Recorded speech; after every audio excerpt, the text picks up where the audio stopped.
You're watching another episode of Kelly's Outdoor Adventures. We're Mike and Debbie Kelley. We're easing into retirement, one RV adventure at a time. We're not retired yet, but we're working on it.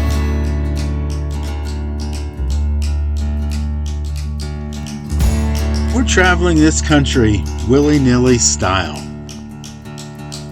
We travel in our F-250 truck we call Willie, and our RV Sports Trek travel trailer we call Millie.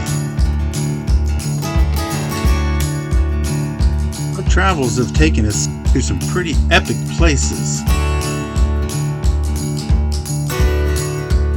We've seen a lot of beautiful places, from Arizona to Florida to Georgia to Ohio to Michigan.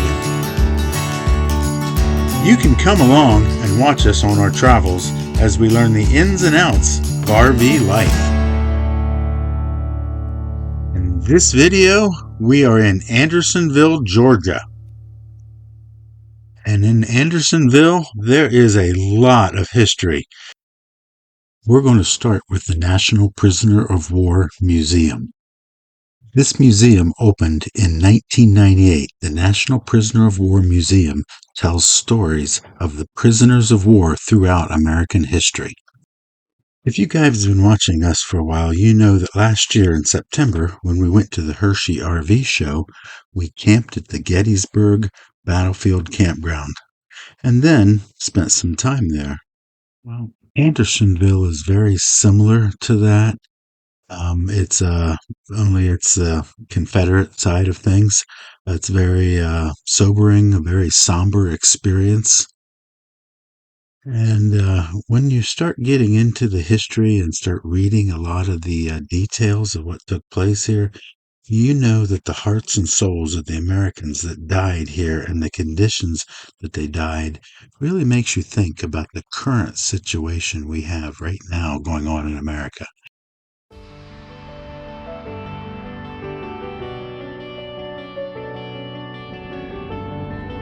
Not here, the next. Yes, this one. No, not this one. Andersonville National.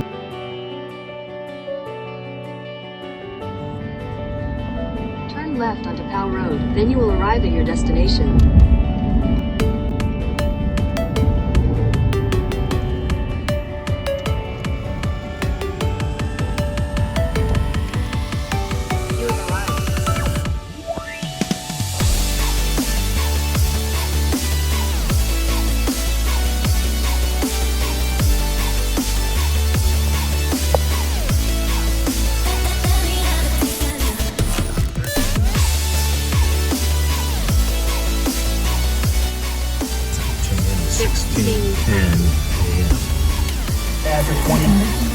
National Historic Site.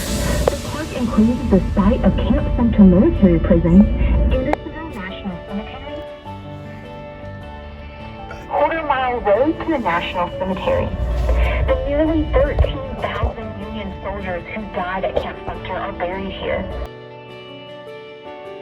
The largest and most famous of the over 150 military prisons of the Civil War era, Camp Sumter, commonly known as Andersonville, was considered the deadliest of the Civil War camps. In only 14 months of operation, approximately 45,000 Union prisoners were brought here, and of that 45,000, 13,000 died.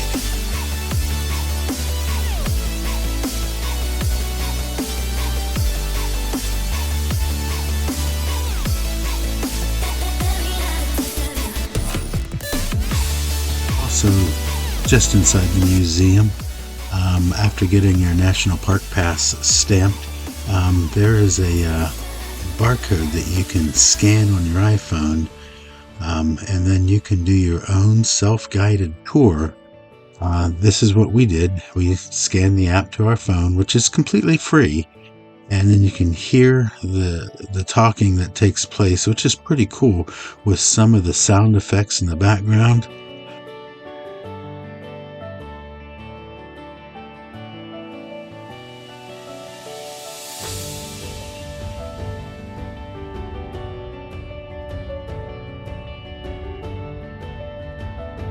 From what we read, this chart is updated every day of the year to reflect how many died at the camp for that particular day. There were charts and posters and signs like this throughout the prison site detailing the conditions and what went on in each area. It was very interesting. There's a long conflict. Both sides earnestly believe that the war will be a short one. Therefore, no one really even considered the holding of the thousands of enemy soldiers who would eventually be taken prisoner. As the war dragged on, the necessity of caring for these prisoners became more apparent and critical. At first, both sides used a parole system, in many instances right on the battlefield. The prisoners' proximity to the railroad, the presence of a creek to be used as the water supply, the mild climate, an abundance of natural building material. In addition, the Union discovered that it was to their advantage not to exchange prisoners. As a result, large prisons like Andersonville were established. Large markers like this were placed around various areas of the prison to illustrate all the various states where the prisoners came from. To the northern end of the stockade and was opened July 1st, 1864, bringing the total acreage inside the prison walls to 26 and a half.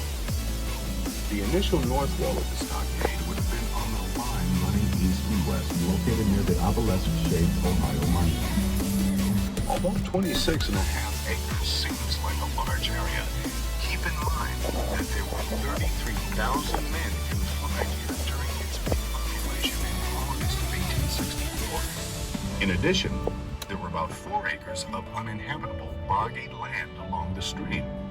This understandably led to a rather crowded situation. As you circle the stockade, it was well known by the prisoners that the cannon could sweep the enclosure with grape shot and canister upon a moment's notice. Fortunately, this drastic measure was never required. Please direct your attention. The 6 were hanged on July 11, 1864. After the execution, the regulators moved. Behind the earthworks ahead is the location of a temporary hospital site, used after the original hospital inside the stockade was abandoned, and while awaiting the 29 prisoners are known to have made successful escapes. In the prison's 14 months of existence, some 45,000 Union prisoners arrived here. Of those, 12,920 died and are buried in the cemetery adjacent. And after completing the museum and prison tour, we made our way over to the cemetery. The cemetery site serving Camp Sumter was established as the Andersonville National Cemetery on July 26, 1865. By 1868, the cemetery held the remains of more than 13,800 Union soldiers whose bodies had been retrieved after their deaths from the hospital. The graves were marked with a small wooden board with the number of the grave carved on it. The number corresponded to the dead roll kept by the Confederate surgeons, the task being actually assigned to a paroled prisoner. Dorrance Atwater. Andersonville National Cemetery has been used continually since its founding and currently averages about 150 burials a year. The cemetery and associated prison site became a unit of the National Park System in 1970. The National Cemetery remains operational. Veterans of the United States Armed Forces may be buried here along with their spouse and minor dependents. And just kind of a quick recap, the Andersonville National Historic Site began as a stockade, which was built about 18 months before the end of the U.S. Civil War to hold the Union Army prisoners captured by the Confederate soldiers, located deep behind the Confederate lines. To the park and points to the fact that Andersonville's prisoners could have been released if they had agreed to fight for the Confederate cause. The New Jersey monument was dedicated on the 3rd day of February, 1899. Go around. There are several instances of brothers being captured and imprisoned at Andersonville. In the front row of Section J, find the grave of Jacob Swarner, number 4005. Jacob Swarner died July 26th. And also, to continue the recap, the Union prisoner of war camp, which is in Elmira, one of the bigger ones was in Elmira, New York. The Elmira prison was designed to hold about 4,000 POWs, but grew to 12,000 in the first month. During the prison's 12 months of use, 2,970 Confederate soldiers died from the harsh winter conditions, Elmira Prison in exposure, New York disease, and had unsafety. conditions every bit as horrendous as its southern counterpart. 25% of Elmira's 12,000 captives died. And as we said in the beginning of this video, there are like 150 of these Civil War cemeteries where either the Union or the Confederates just created to bury soldiers. Interestingly enough, up here at Lake Erie near our place, Johnson Island Prison, which was used as a Civil War burial from 1862 to 1865. And this is actually just on the Marblehead Peninsula, and it's a little, there's a causeway out to an island cemetery, so there's history all over. I don't know that I would call myself a history buff, but in our RV and our ability to travel around, I love going to some of these historical sites. And if you like these videos, give us a big thumbs up and share these with your friends. It'll help the channel grow. I do want to say thank you for watching Kelly's Outdoor Adventures, the RV Drifters. And I think there's going to be an upcoming video just down the road a few miles from this place was a Veterans Memorial Park and a campground on a big lake. Howitzer. You always hear about the howitzers. But that will be another video. And we hope to see you on the road, but if we don't, we'll see you right here next week.